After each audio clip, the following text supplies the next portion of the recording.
Bienvenue dans cette troisième vidéo sur ma mini-série sur Linux. On avait vu dans les deux vidéos précédentes un peu la théorie derrière ce qu'on entendait par le terme système d'exploitation et à quel point en fait c'était ambigu entre tout un système d'exploitation et le noyau uniquement qui se charge du matériel. On va continuer dans cette troisième vidéo avec de la théorie, mais plus du côté histoire de la chose, puisqu'on va voir finalement les ancêtres de Linux.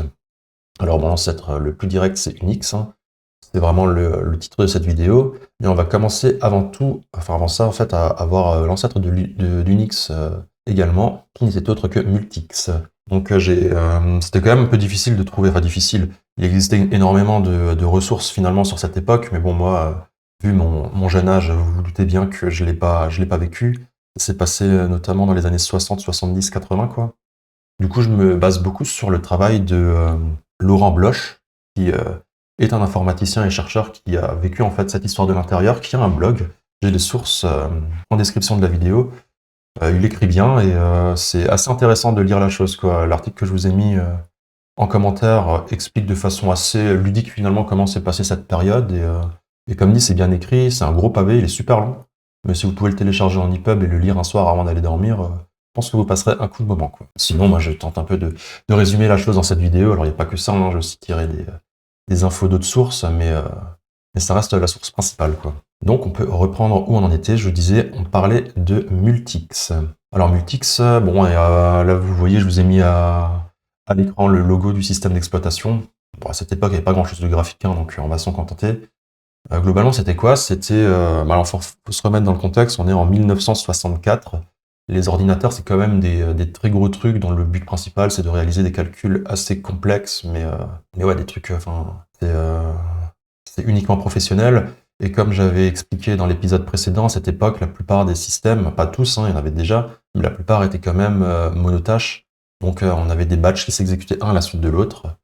Et dans ce contexte-là, ouais, il y avait Bell Labs, le MIT, General Electric, qui s'étaient associés pour essayer de créer un système novateur qui placerait plus l'utilisateur, on va dire, au centre du système d'exploitation pour mettre en place tout ce qui est gestion multitâche des logiciels, avoir aussi une granularité fine au niveau de la gestion des utilisateurs, pouvoir avoir plusieurs utilisateurs qui utilisent le même ordinateur.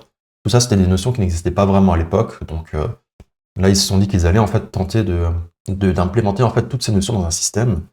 Donc bon, comme beaucoup de choses qui sont novateurs, ça se solde par beaucoup de difficultés.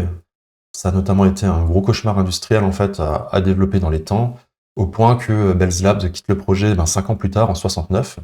Alors ça ne veut pas dire que Multics n'a jamais existé en production, hein. Il y a même des grands noms qui l'ont utilisé, hein. Je pense par exemple à Renault, à Elf, à Bull. Et le système a quand même été maintenu jusqu'en 85 par le MIT et puis General Electric, quoi. Le dernier système Unix à être éteint, il appartenait au département de la Défense nationale du Canada, et c'était le 30 octobre 2000. Donc il a quand même pu être utilisé pendant une trentaine d'années, quoi. Mais de la vie générale, en fait, des personnes qui ont travaillé dessus et qui gravitaient autour de la sphère Multics, ça c'était quand même considéré comme un échec au niveau de la complexité de mise en œuvre. Et puis même sur les systèmes où c'était utilisé en production, a priori, il existait déjà bien mieux à l'époque. C'était un système qui était obsolète avant sa sortie et qui restait compliqué et lent en fait à prendre en main pour pas grand-chose, quoi. Mais comme dit, tous ces systèmes, enfin, ce système était ambitieux et du coup, il y a eu un héritage qui a été conservé.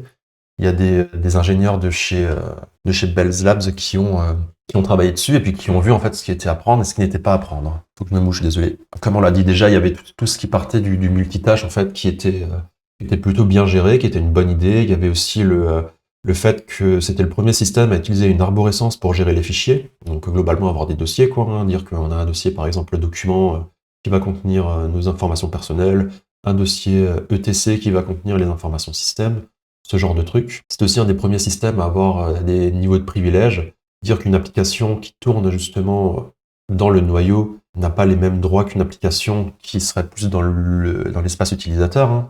C'est ce qu'on avait vu à la vidéo précédente, en fait, la notion d'API, de permettre aux applications grand public, on va dire, les applications des personnes qui ne travaillent pas sur le noyau, de n'avoir accès qu'en fait à une interface qui permet d'accéder au matériel, comme on avait vu. Les applications n'ont pas le droit de travailler directement avec la mémoire ou avec un fichier, doivent forcément passer par le système d'exploitation pour pouvoir avoir accès à la ressource, quoi. Ça, c'est des choses qui n'existaient pas forcément avant. Et la gestion multi-utilisateur, quoi, pouvoir avoir sur un même système, finalement, plusieurs comptes clients qui n'aient pas tous les mêmes droits, quoi. En parallèle de ça, il y avait Ken Thompson qui s'amusait chez Bell's Labs à créer un petit jeu d'exploration spatiale. Alors, ne me demandez pas à quoi ressemblait le gameplay de ce jeu, j'en ai absolument aucune idée. Tout ce qu'on trouve sur Wikipédia, c'est cette image complètement cryptique. A priori, le principe du jeu, c'était de se déplacer dans le système solaire. Parce que bon, on était en 69, c'était globalement quand les premiers hommes ont marché sur la Lune, donc c'était un peu la hype du moment, quoi. Donc Ken, a priori, s'était dit que il avait probablement pas grand-chose de mieux à faire sur son temps de travail que de développer un jeu sur un ordinateur dont son employeur payait 75 € la partie.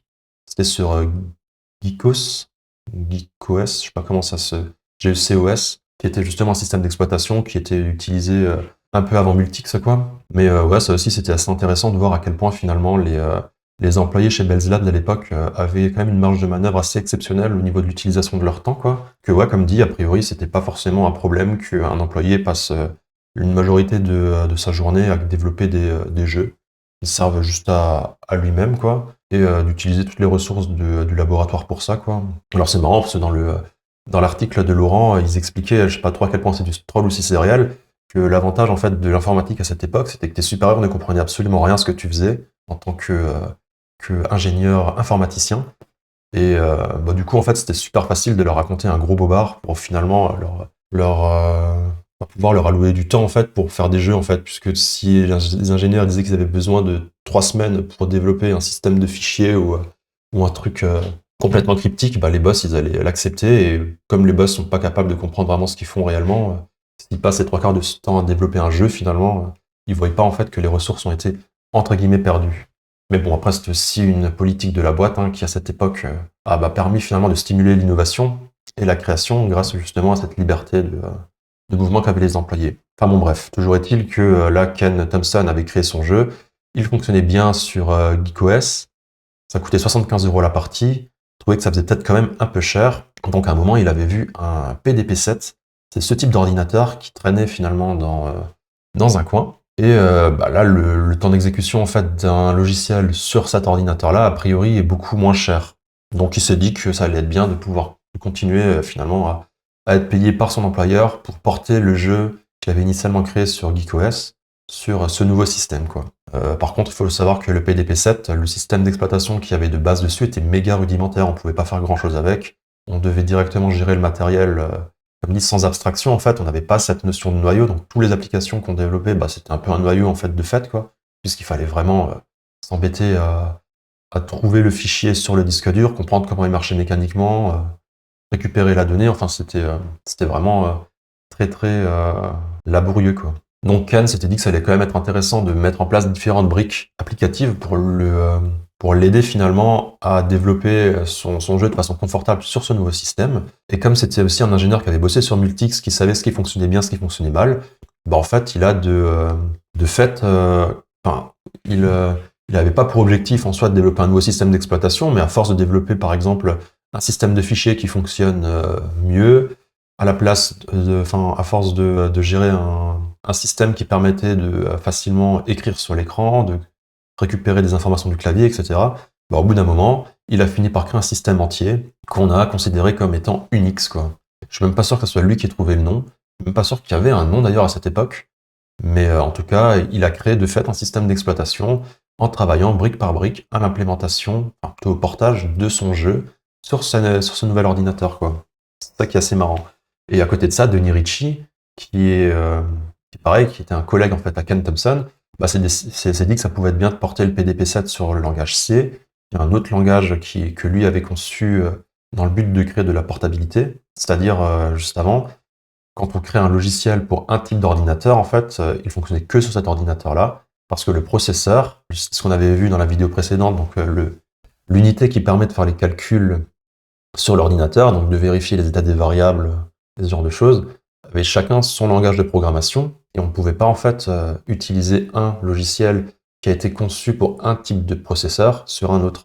Avec le langage C, ça a été un des premiers langages où on a eu cette abstraction en plus, où on écrivait en fait un programme dans un langage commun, et ensuite on utilise un compilateur ça va vraiment être un autre logiciel qui va traduire ce code en langage commun sur le code propre à ton processeur. Donc finalement, en portant Unix en C, bah, il a rendu de fait le code portable. Il pouvait être utilisé non plus que sur des PDP-7, mais sur une multitude d'autres systèmes. En fait, il suffisait que l'ordinateur ait un compilateur C d'existant pour que Unix puisse fonctionner sur ce système, quoi. Du coup, il faut savoir qu'en parallèle de ça, bah, Bell Labs a commencé à voir...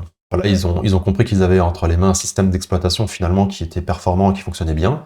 Malheureusement, ou heureusement en fait pour nous, et même pour eux je pense, ils pouvaient pas le commercialiser à ce moment-là. Pourquoi? Parce que Bell Labs, ça appartient à AT&T, qui est une entreprise qui, dans ces années-là, en fait, était en plein procès antitrust, parce qu'ils détenaient beaucoup trop de parts de marché différents. Enfin, de marchés différents, ils avaient des monopoles, en fait, dans tous les domaines de la communication, en fait. Et ils s'étaient dit que mettre une nouvelle, on va dire, un nouveau boulet dans leur sac n'allait pas arranger leurs choses. Donc, plutôt que de commercialiser Unix, ils l'ont distribué en fait symboliquement pour $1 symbolique, je crois, à qui le voulait, quoi.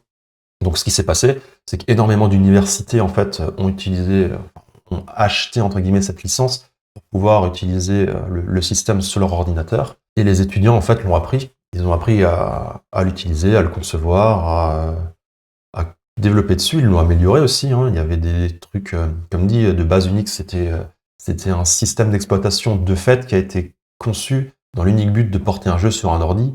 Donc vous vous doutez bien qu'il n'était pas forcément exhaustif, il manquait plein de fonctionnalités. Il y a beaucoup d'étudiants finalement qui ont enrichi ce code, qui l'ont amélioré.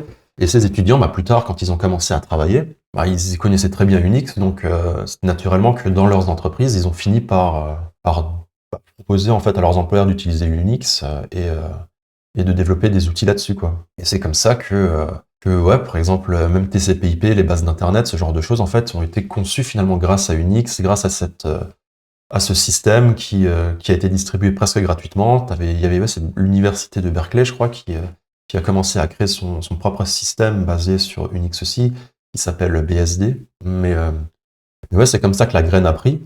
Et finalement, dans les années 80, bah, le procès des TNT est terminé et ils peuvent en fait à partir de ce moment-là vendre leur licence. Et là en fait le prix bah, forcément explose. Donc ce qui va se passer, c'est qu'il y a beaucoup d'acteurs comme par exemple Berkeley qui vont se dire ok, ben nous on veut plus maintenant payer à AT&T des royalties énormes pour pouvoir utiliser leur système. Donc ce qu'on va faire, c'est qu'on va créer notre propre système. Donc comme on avait vu avant, qui s'appelle BSD, mais qui n'est plus du tout basé sur le code d'Unix. Comme ça, il n'y a plus de problème de propriété intellectuelle.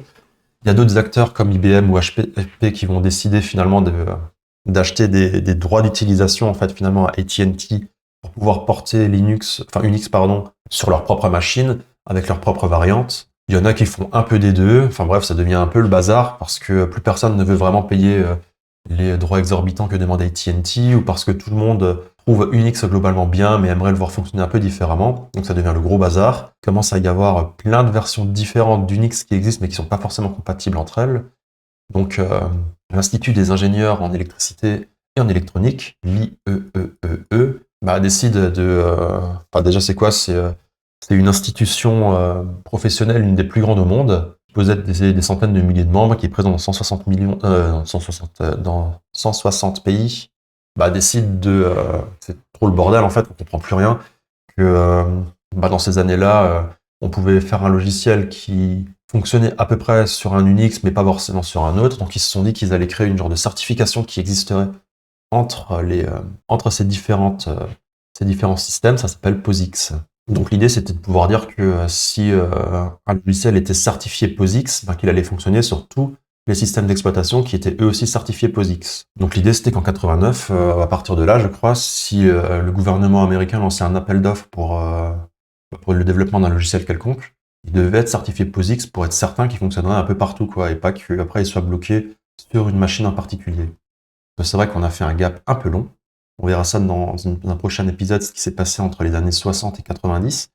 Mais à ce moment-là de l'histoire, en fait, on commence déjà à avoir des logiciels qui tournent sur plusieurs ordinateurs et ça commence à être vraiment un frein de se dire qu'un logiciel qui a été développé en fait pour fonctionner sur l'OS Unix d'HP, donc le HPUX, bah, ne fonctionne pas sur celui d'IBM. donc l'AX, je crois. Donc ouais, la certification POSIX, elle était là pour s'assurer que le logiciel fonctionnerait partout, quoi. Donc pour résumer, on a vu ce qu'était Multics, le véritable ancêtre d'Unix. On a vu ce qu'était Space Travel, le jeu de Ken, comment en fait Unix a été créé par accident en portant Space Travel sur un PDP-7. On a vu le bazar que ça a donné quand Unix a commencé à se propager et que tout le monde commençait un peu à le tordre dans tous les sens. Donc que POSIX est venu un peu pour mettre de l'ordre dans tout ça. Et ouais, voilà, c'est un peu dans ce contexte-là qu'on se retrouve à la fin des années 90, quoi, dans tout ce terreau, en fait, qui va être favorable à l'émergence d'un acteur en particulier. Je vais vous spoiler un peu, il s'appellera Linux. Et on verra dans la prochaine vidéo comment tout ça s'est passé, quoi. En attendant, moi, je suis Kevin, développeur web. Si vous avez le moindre besoin en conception de site internet ou de logiciel, vous avez besoin d'aide pour mettre en place vos outils, n'hésitez pas à me contacter, je devrais pouvoir vous aider pour ça. Si vous avez aussi des idées de points à aborder pour la suite de cette mini-série, n'hésitez pas à en parler en commentaire. Sinon, je vous invite à vous abonner à ma chaîne pour être tenu au courant des nouvelles petites vidéos. Et je vous dis à la semaine prochaine. Allez, salut!